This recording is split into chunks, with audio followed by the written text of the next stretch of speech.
음울한 겨울비가 병원 창가를 적시던 그날, 제 인생에서 가장 어두운 순간이 찾아왔습니다.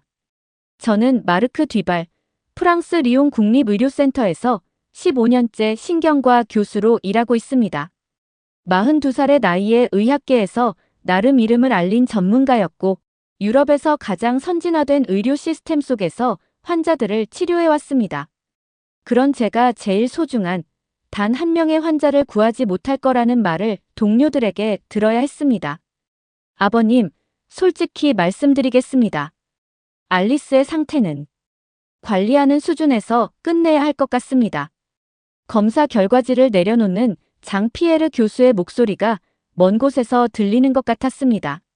제 딸 알리스는 13살 생일을 2달 앞두고 갑작스러운 두통과 구토로 입원했고, 검사 결과 뇌부종과 단백뇨, 고혈압이 발견됐습니다. 진단명은 자가면역성 뇌신장 연관질환, 구체적으로는 비정형 C3 사구체병증에 신경혈관염이 동반된 사례였습니다. 그건 치료가 아니라 포기잖아요. 제 목소리가 떨렸습니다. 의사로서가 아닌 아버지로서의 절박함이었습니다. 마르크, 당신도 알잖아요.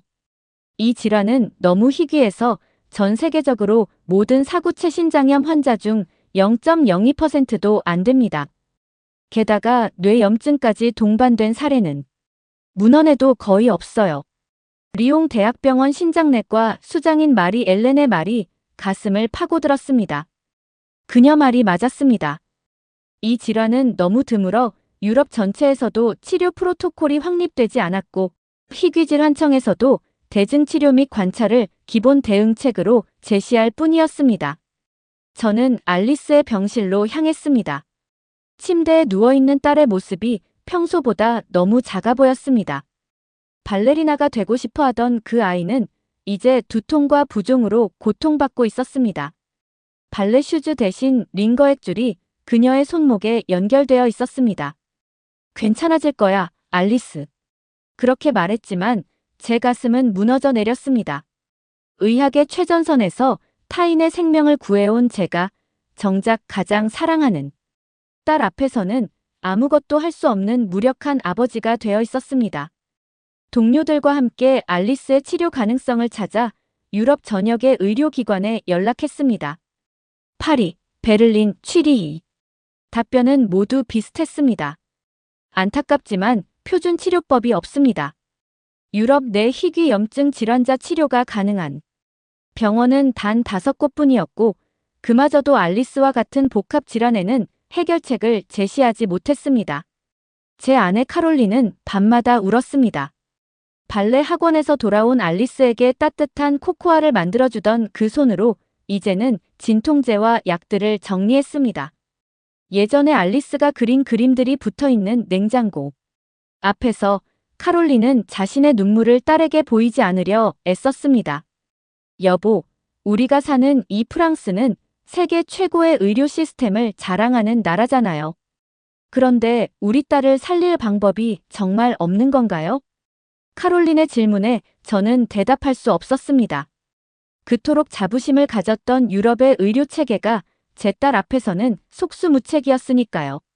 수많은 논문을 발표하고 국제학회에서 강연하던 제가 이제는 인터넷에서 딸의 병에 관한 모든 자료를 찾아 밤을 새웠습니다.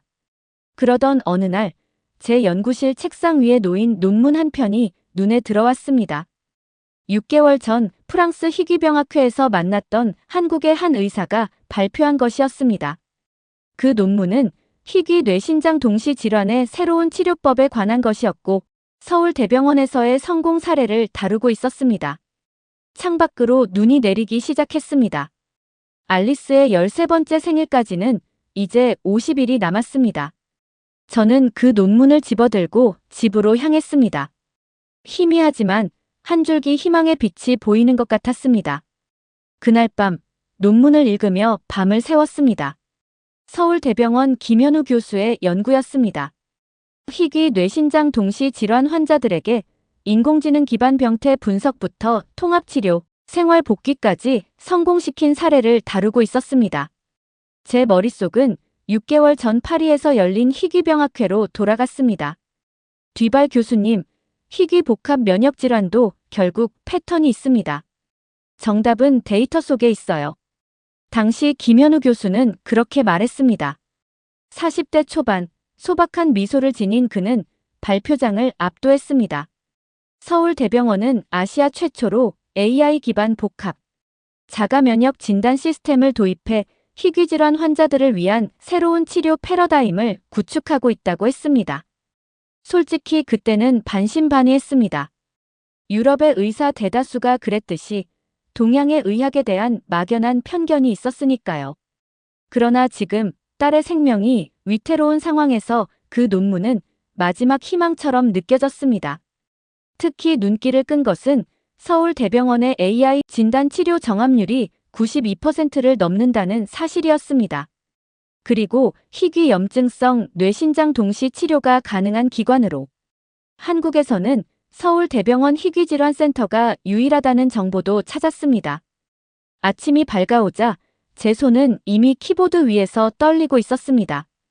메일을 3번이나 다시 작성했습니다. 너무 절박해 보이지 않으면서도 딸의 상태를 정확히 전달해야 했습니다. 메일의 마지막 문장은 이렇게 썼습니다. 김 교수님, 저는 의사로서가 아닌 한 아이의 아버지로서 요청합니다. 알리스에게 마지막 기회를 주십시오. 전송 버튼을 누른 후 기다림은 고문과도 같았습니다. 병원에 출근했지만 정신은 온통 메일함에 있었습니다. 오후 진료가 끝날 무렵 동료 의사 필립이 제 방에 들어왔습니다. 마르크, 한국이라고. 너무 무모한 도전 아닌가? 우리도 최선을 다했잖아. 그의 말은 귀에 들어오지 않았습니다. 저는 오히려 반문했습니다. 필립, 내 딸이라면 어떻게 할 거야? 포기하고 그냥 있겠어? 집에 돌아와 카롤린에게 제 계획을 이야기했습니다. 처음엔 믿기지 않는다는 표정이었지만 논문과 자료를 함께 살펴본 후 그녀의 눈에도 작은 희망이 피어났습니다. 서울이라. 그곳까지 알리스를 데려갈 수 있을까요? 카롤린의 질문은 현실적이었습니다. 알리스의 상태는 나날이 악화되고 있었고 장거리 비행은 위험할 수도 있었습니다. 하지만 우리에겐 다른 선택지가 없었습니다. 메일을 보낸 지 정확히 12시간이 지난 밤 11시경 답장이 왔습니다. 새벽 6시 서울 시간이었습니다. 김현우 교수는 출근 전 첫 업무로 제 메일에 응답한 것입니다. 뒤발 교수님, 알리스의 상태를 분석했습니다. 저희 AI 분석 결과에 따르면 치료 설계가 가능합니다. 한국으로 오십시오. 서울대병원 희귀질환센터팀이 기다리고 있겠습니다. 그 짧은 문장이 우리 가족의 운명을 바꿨습니다. 카롤린은 울음을 터뜨렸고 저는 그대로 의자에 주저앉았습니다. 그리고 알리스의 병실로 달려가 잠든 딸의 이마에 입맞춤했습니다. 다음 날부터 한국행 준비가 시작됐습니다. 병원장은 제 긴급 휴가를 허락했지만 우려를 감추지 못했습니다. 뒤발, 그곳은 너무 멀어. 실망할 준비도 해두게. 동료들 대부분은 제 결정을 미친 짓이라고 생각했습니다. 건강보험 문제, 의료체계의 차이, 언어 장벽. 수많은 장애물이 있었습니다. 하지만 이상하게도 제 마음은 흔들리지 않았습니다. 출국 전날, 저는 김 교수가 보내준 서울대병원의 자료를 다시 한번 살펴봤습니다. 그들은 2022년부터 아시아 최초로 AI 기반 진단 시스템을 도입했고 희귀질환에 특화된 통합치료를 시행하고 있었습니다. 특히 알리스와 비슷한 복합 염증 질환 환자들의 치료 성공 사례가 눈에 띄었습니다. 알리스에게 한국행을 설명하는 것은 어려웠습니다. 13살 소녀에게 지구 반대편으로의 여행은 두려움이자 모험이었습니다. 아빠, 거기 가면 정말 나아질 수 있어요? 알리스의 창백한 얼굴에 미소가 번졌습니다. 아이는 오히려 저보다 용감했습니다. 이미 그녀의 가방에는 한국어 인사말이 적힌 메모장이 들어있었습니다. 비행기 탑승을 기다리며 저는 김 교수에게 마지막 메일을 보냈습니다. 우리는 내일 서울에 도착합니다. 알리스를 살려주십시오. 그리고 답장이 왔습니다. 걱정하지 마세요. 우리는 포기하지 않습니다. 그 말 한마디가 1만 킬로미터 떨어진 미지의 나라로 향하는 우리에게 유일한 등불이 되었습니다. 인천공항에 도착한 순간부터 모든 것이 달랐습니다. 출국 전 김 교수에게 알리스의 상태를 알렸더니 공항에 의료진이 대기하고 있었습니다. 응급 상황에 대비한 구급차가 준비되어 있었고 간호사는 알리스의 활력 징후부터 체크했습니다. 12시간의 비행 중 알리스의 두통이 심해져 걱정했는데 이들의 신속한 대응에 안도감이 들었습니다. 뒤발 교수님, 걱정 마세요. 알리스는 괜찮을 겁니다. 서울대병원 국제진료센터의 박소연 코디네이터가 프랑스어로 말을 걸었습니다. 그녀는 파리에서 유학했다며 우리 가족의 의사소통을 전담하게 될 거라고 했습니다. 이런 세심함이 첫 만남부터 저를 놀라게 했습니다. 병원에 도착하자마자 놀라운 일이 벌어졌습니다. 미리 예약된 진료실에는 신경과, 신장내과, 면역과, 유전의학과 교수들이 함께 앉아 있었습니다. 프랑스였다면 각 과를 따로 돌아다니며 진료 의뢰서를 기다려야 했을 상황이었습니다. 그런데 여기서는 한 방에서 모든 의사들이 동시에 알리스의 상태를 논의했습니다. 김현우 교수는 제가 생각했던 것보다 젊었습니다. 40대 초반의 그는 알리스에게 먼저 손을 내밀었습니다. 안녕, 알리스. 긴 여행 힘들었지? 이제 우리가 도와줄게. 그가 태블릿을 들어 알리스의 기록을 보여주었습니다. 화면에는 프랑스에서 가져온 검사 결과와 의무 기록이 이미 번역되어 있었고 인공지능이 분석한 알리스의 질병 패턴이 시각화되어 있었습니다. 이건 서울대병원의 AI 기반 자가 면역질환 통합 진단 시스템입니다. 알리스의 데이터를 분석한 결과 C3 신증과 뇌혈관염의 상관관계가 명확히 보이네요. 신장내과 정민호 교수의 설명을 들으며 저는 이 시스템이 단순한 기술 과시가 아님을 깨달았습니다. 그들은 알리스의 질병을 전체적인 관점에서 바라보고 있었습니다. 병명이 아니라 사람을 보고 있었습니다. 불과 30분 만에 치료 계획이 세워졌습니다. AI가 제시한 치료 경로는 C3 보채 억제제와 복막투석 병합, 항신경염증제, 그리고 영양중제를 포함했습니다. 프랑스에서는 개별적으로 시도해봤던 치료법들이었지만 이곳에서는 이 모든 것을 통합적으로 그리고 알리스의 상태에 맞게 조정하여 진행한다고 했습니다. 놀라운 점은 속도였습니다. 그날 오후에 이미 첫 치료가 시작되었고 유전자 검사도 동시에 진행되었습니다. 서울대병원의 협진 시스템은 믿기 힘들 정도로 효율적이었습니다. 나중에 알게 된 사실이지만 이곳은 4개 과 이상이 함께하는 다학제 진료를 하루 안에 시행하는 비율이 97%에 달한다고 했습니다. 첫 3일은 긴장의 연속이었습니다. 알리스는 새로운 약물에 어떻게 반응할지 알 수 없었고 카롤린과 저는 병실을 떠나지 않았습니다. 그러나 놀랍게도 3일째 되는 날 알리스의 두통과 구역 증세가 현저히 감소했습니다. MRI 검사 결과에서도 뇌부종이 줄어들고 있다는 희망적인 소견이 나왔습니다. 이런 회복 속도는 유럽에서는 상상할 수 없었어요. 제 무의식적인 말에 김 교수는 미소를 지었습니다. 뒤발 교수님, 저희는 C3 보채 억제제 병합 치료를 오래 연구해왔습니다.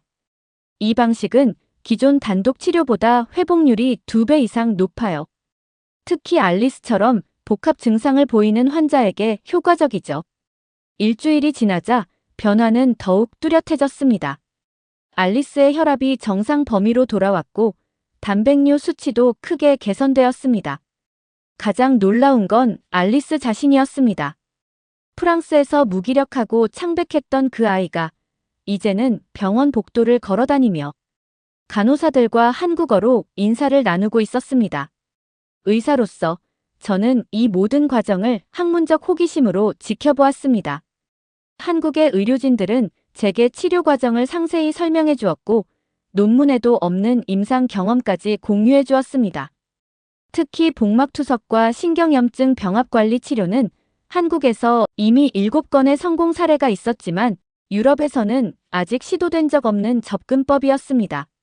10일째 되는 날, 김 교수와 병원 뒤편 작은 정원을 걸었습니다. 가을 햇살이 따스했습니다. 사실 처음에는 의심이 많았습니다. 서울이 왜 이런 희귀병을 치료할 수 있을까? 프랑스의 의학이 더 발전했다고 생각했으니까요. 솔직한 제 고백에 김 교수는 고개를 끄덕였습니다. 의학에는 국경이 없습니다. 뒤발 교수님. 중요한 건 누가 더 나은가가 아니라 어떻게 환자를 더 잘 치료할 수 있는가 하는 점이죠. 그날 저녁 알리스의 병실로 돌아오니 그녀가 창가에 서서 서울의 야경을 바라보고 있었습니다. 2주 전 산소 마스크와 링거에게 의존했던 그 소녀는 이제 자신의 발로 서 있었습니다. 아빠, 나 발레 연습 다시 시작해도 될까요? 그 순간 제 눈에서 뜨거운 것이 흘러내렸습니다. 마음속 깊은 곳에서 저는 이미 알고 있었습니다. 우리가 옳은 선택을 했다는 것을, 그리고 딸이 살 수 있다는 것을. 알리스의 생물학적 상태는 나아지고 있었지만 저는 곧 한국 의료의 또 다른 차별점을 발견했습니다. 그들은 단순히 몸을 치료하는 것이 아니라 사람 전체를 돌보고 있었습니다. 3주째 되는 날, 서울대병원 소아정신건강의학과 윤지아 교수가 알리스의 병실을 방문했습니다. 그녀는 알리스와 단둘이 이야기를 나누었고 그 후 저희 부부에게 설명했습니다. 뒤발 교수님, 만성 질환을 가진 아이들, 특히 알리스처럼 청소년기의 환자들은 정서적 안정이 신체적 회복에 큰 영향을 미칩니다. 저희는 약물 치료와 함께 감정 안정 프로그램을 운영하고 있어요. 다음 날부터 알리스는 오전에는 의학적 치료를, 오후에는 회복 프로그램이라 불리는 활동에 참여했습니다. 예술치료사가 알리스와 함께 그림을 그리고 음악치료사는 알리스가 좋아하는 클래식 음악을 틀어주며 스트레스 관리법을 가르쳐 주었습니다. 심지어 병원 내 정원에서는 가벼운 요가도 배울 수 있었습니다. 프랑스에서는 상상할 수 없는 일이에요. 카롤린이 감탄했습니다. 아이가 마음까지 치료받고 있어요. 어느 날 아침, 간호사 민지 씨가 미소를 지으며 알리스에게 다가갔습니다. 그녀는 메모장을 꺼내더니 천천히 프랑스어로 말했습니다. 봉주르, 알리스. 오늘 기분이 어때요? 통증은 없어요? 서툴지만 정성 어린 프랑스어였습니다. 알리스는 깜짝 놀라 웃음을 터뜨렸습니다. 후에 알게 된 사실이지만 민지 간호사는 알리스를 위해 기본적인 프랑스어 인사와 간호 용어를 자발적으로 공부했다고 합니다. 이것이 단 한 번의 일이 아니었습니다. 병동의 모든 간호사들이 외국인 환자들을 위해 간단한 인사말을 배우고 있었습니다. 식사 시간도 놀라운 경험이었습니다. 영양사가 직접 알리스의 병실을 방문해 식단에 대해 상담했습니다. 알리스가 프랑스 음식이 그립다고 하자 다음 날부터 저염 한국식 유럽 퓨전 식단이 제공되었습니다. 한국의 밥과 국물 요리의 영양소를 살리면서도 프랑스식 조리법을 가미한 창의적인 식단이었습니다. 프랑스의 전통적인 라따뚜이 옆에 한국식 저염, 된장국이 함께 나오는 모습은 이질적이면서도 묘하게 조화로웠습니다. 알리스는 신장 기능이 회복 중이니 저염식이 중요합니다만 그렇다고 맛을 포기할 필요는 없죠. 영양사의 설명이 인상적이었습니다. 병원 자체에서 환자 맞춤 병식 제공률이 96%에 달한다는 통계는 그저 숫자가 아니었습니다. 그건 매 끼니마다 알리스의 얼굴에 번지는 미소였고 그녀가 조금씩 더 많이 먹게 되는 변화였습니다. 한 달이 지났을 무렵 김현우 교수는 저희에게 놀라운 제안을 했습니다. 알리스의 상태가 많이 안정되었으니 이제 병원 밖으로 나가보는 건 어떨까요? 서울 구경도 하고 일상으로 돌아가는 연습을 해보는 거죠. 처음에는 불안했습니다. 하지만 김 교수의 설명을 들으니 이것 역시 치료의 일부였습니다. 정서 개입과 물리치료를 병합했을 때 희귀병 하나의 회복, 지속기간이 크게 증가한다는 연구 결과가 있다고 했습니다. 이론이 아닌 실제 임상에서 검증된 접근법이었습니다. 그렇게 우리는 주말마다 서울의 여러 곳을 방문했습니다. 경복궁의 가을 단풍, 남산에서 바라본 서울의 전망, 한강공원에서의 피크닉. 이 모든 활동이 사실은 체계적인 재활 프로그램의 일부였다는 게 놀라웠습니다. 5주차에 접어들 무렵 알리스는 놀라운 변화를 보였습니다. 신체적으로는 투석 없이도 신장 기능이 안정되었고 두통은 거의 사라졌습니다. 더 중요한 것은 정신적 회복이었습니다. 프랑스를 떠날 때만 해도 우울하고 무기력했던 그 아이가 이제는 자신의 상태를 스스로 관리하는 법을 배우고 있었습니다. 6주차 검진에서 김 교수는 알리스에게 직접 물었습니다. 알리스, 이제 어떤 느낌이니? 알리스는 조용히 대답했습니다. 제가 다시 저 자신이 된 것 같아요. 그날 밤, 알리스가 잠든 후 카롤린과 저는 병원 근처 작은 카페에 앉았습니다. 서울의 밤거리는 화려했고 우리의 마음도 그만큼 밝아져 있었습니다. 여보, 당신이 옳았어요. 카롤린이 내 손을 꼭 잡았습니다. 이곳에 오기로 한 결정이 우리 딸을 살렸어요. 저는 고개를 저었습니다. 아니, 우리 딸을 살린 건 이곳의 의료진이에요. 그들은 치료를 넘어 회복이 무엇인지 진정으로 알고 있어요. 프랑스에서 저는 수많은 환자를 치료해왔습니다. 그러나 치료와 회복이 다를 수 있다는 사실을 이곳에서야 비로소 깨달았습니다. 치료는 질병을 없애는 것이지만 회복은 환자가 다시 온전한 삶을 살 수 있도록 돕는 것입니다. 서울대병원에서 알리스는 뇌와 신장의 질병을 치료받은 것을 넘어 한 사람으로서 회복되어 가고 있었습니다. 간호사들은 그녀의 이름을 기억했고 치료사들은 그녀의 꿈을 물었으며 의사들은 그녀의 미래를 계획했습니다.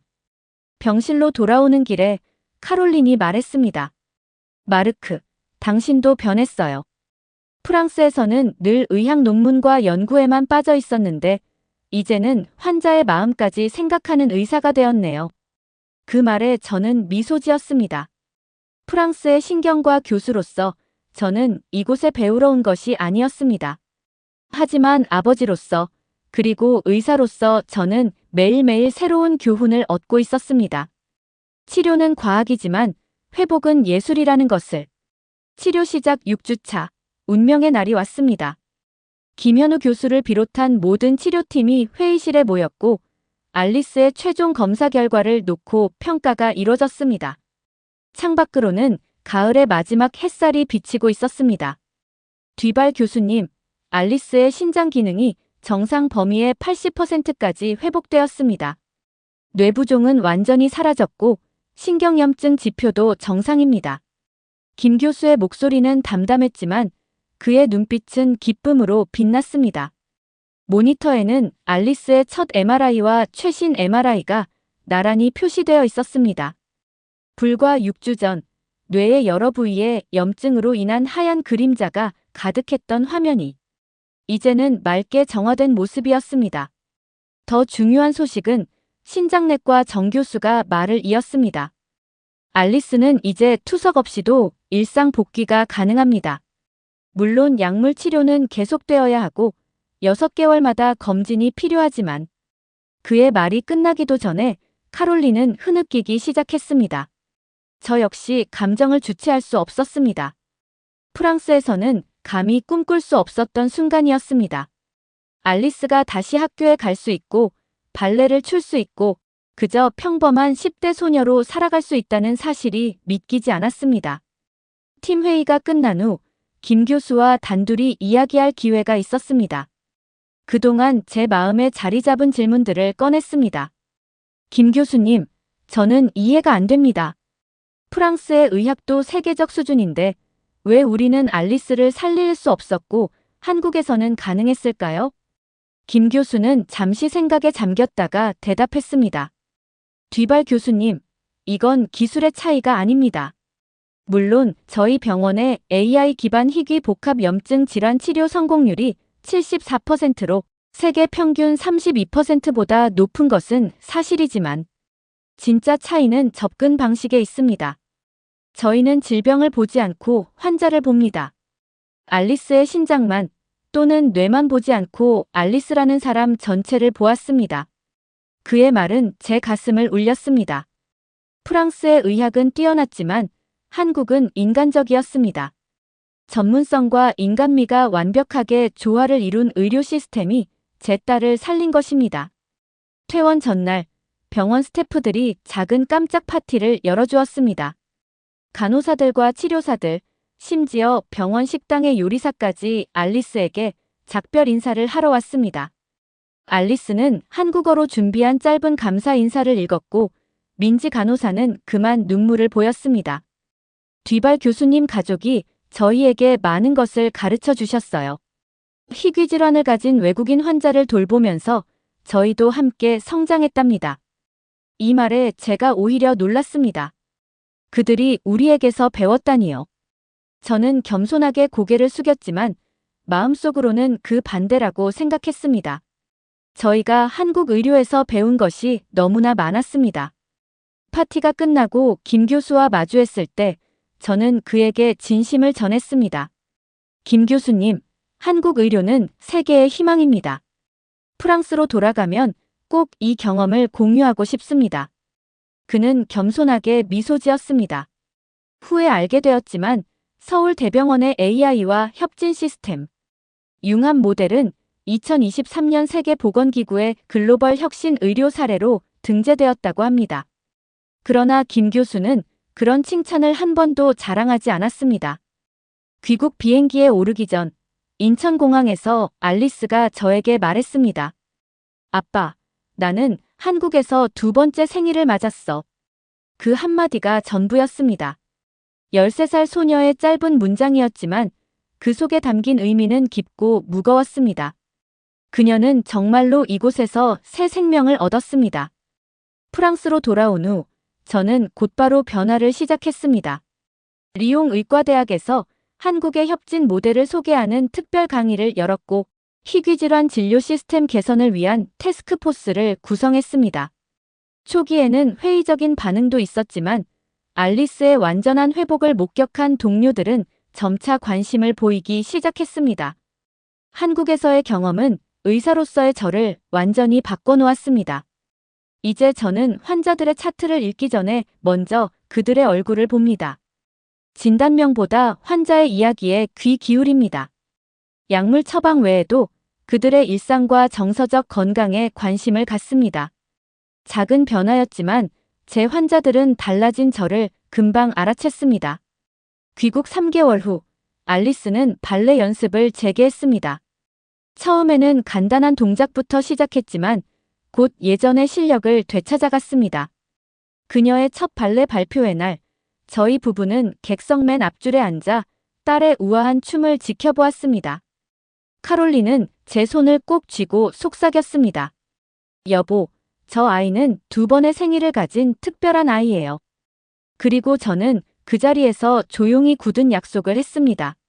제가 경험한 한국 의료의 철학을 프랑스에 가져오겠다고, 그래서 더 많은 아이들이 두 번째 생일을 맞을 수 있도록 하겠다고. 한 달에 한 번, 알리스는 서울대병원 의료진과 화상 상담을 합니다. 그때마다 그녀는 자신의 발레 영상을 자랑하고 학교 생활을 이야기합니다. 김 교수와 팀원들은 언제나 따뜻하게 그녀의 근황을 물어보고 건강관리 조언을 해줍니다. 1만 킬로미터의 거리에도 불구하고 그들은 여전히 알리스의 주치의이자 친구입니다. 어느 날 저녁 알리스의 일기장을 우연히 보게 되었습니다. 몇 줄 들여다보고 마음이 뭉클해졌습니다. 나는 두 개의 심장을 가진 것 같아. 하나는 프랑스에서 태어났고 다른 하나는 한국에서 얻었어. 이제 두 심장 모두 건강하게 뛰고 있어. 내가 춤을 출 때마다 두 심장이 함께 뛰는 것을 느껴. 그날 밤 저는 김 교수에게 긴 이메일을 썼습니다. 그리고 마지막에 이렇게 적었습니다. 한국 의료, 당신은 인간의 희망입니다. 그리고 우리 가족의 영원한 은인입니다. 구독자님들, 오늘 사연 중 가장 인상 깊은 부분을 댓글로 공유해 다른 분들과 함께 의견 나눠보세요. 저도 읽어보며 소통하겠습니다.